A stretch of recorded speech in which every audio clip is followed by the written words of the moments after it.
started as an effort by a charismatic preacher to build a new society, but it ended, of course, with the tragic deaths of more than 900 people. Are you happy here? Oh, I should say I am. I've never been any happier in my life. You want to stay? Definitely.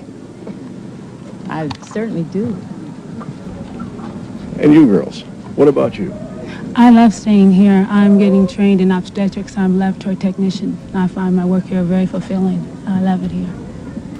I like this place much better, and I wouldn't want to go back there. I just like to be here with the rest of my friends and stuff. We're not going back. We are not going back. We're not going back. Jim Jones, a name synonymous with ultimate betrayal of trust, a so-called man of God who convinced over 900 people to commit mass suicide in the jungles of Guyana. But here's what they don't want you to focus on. Jim Jones was a socialist, and his congregation, all Democrats. Every last one of them, all coming from the same San Francisco that birthed Kamala Harris, the socialist pushing her agenda on America today. They had been victims of racism, they were victims of poverty. Jim Jones came along and offered them something. They trusted him and they believed him, but he was a crazy son of a bitch. And he was willing to see them all die. Jim Jones wasn't just any old preacher. He was a master manipulator who used the language of socialism to reel people in. He promised equality, social justice, and a better world. But what did he deliver? Death. Over 900 people drank his Kool-Aid. And where did his congregation come from? San Francisco, the breeding ground of all these twisted ideologies. They thought they were following a man who would lead them to a better world, but they were really following them to their graves.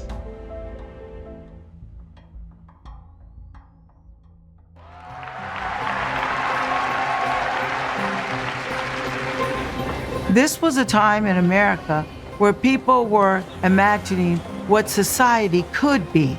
I can imagine what can be and be unburdened by what has been, you know?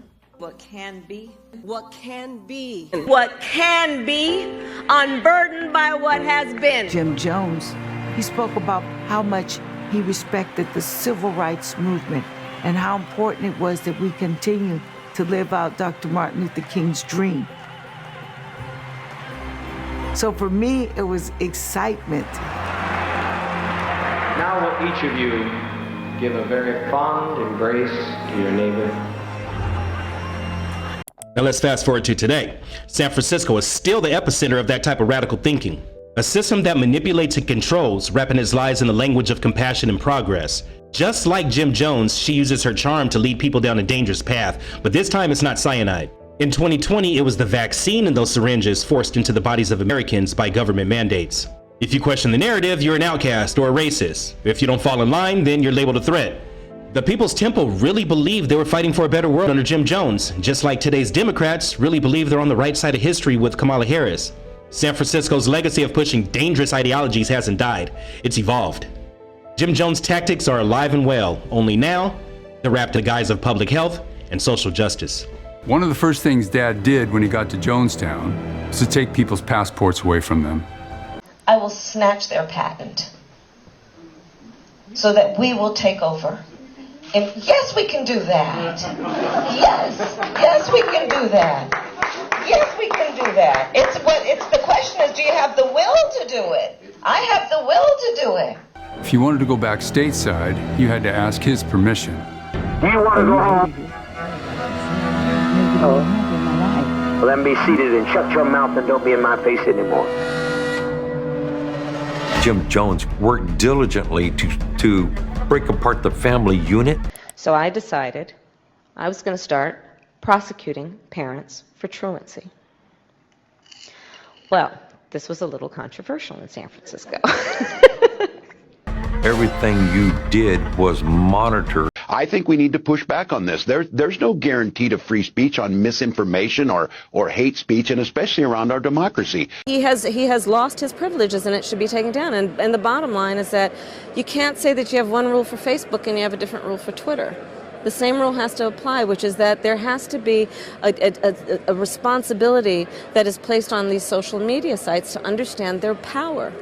They are directly speaking to millions and millions of people without any level of oversight or regulation. And that has to stop. Jim started talking about our cause.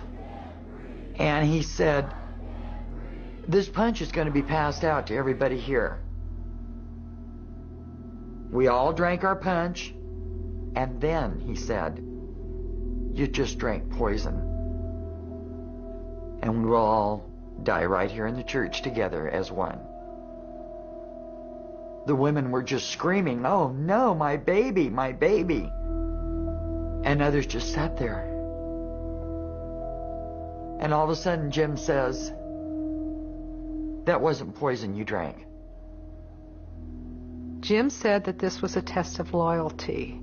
He just wanted to see if we were truly committed to our cause, and that was how we would show it. Virtually every person who is in the hospital right now, sick with COVID-19, where their families are sitting by the bed, holding their hand, almost every one of those persons is unvaccinated. So let's call it what it is. The same manipulation, the same lies, the same blind loyalty that led over 900 people to their deaths in Jonestown are at play today. Kamala Harris, a product of the same San Francisco machine that gave us Jim Jones, is pushing an agenda that once again threatens the lives of countless Americans. Share this video, spread the word, and don't let history repeat itself. We've been down this road and we know how it ends. Don't ever shy away from our progressive values. One person's socialism is another person's neighborliness. How should voters look at some of the changes that you've made, that you've explained some of here in your policy? Is it because you have more experience now and you've learned more about the information? Is it because you were running for president in a Democratic primary? And should they feel comfortable and confident that what you're saying now is going to be your policy moving forward?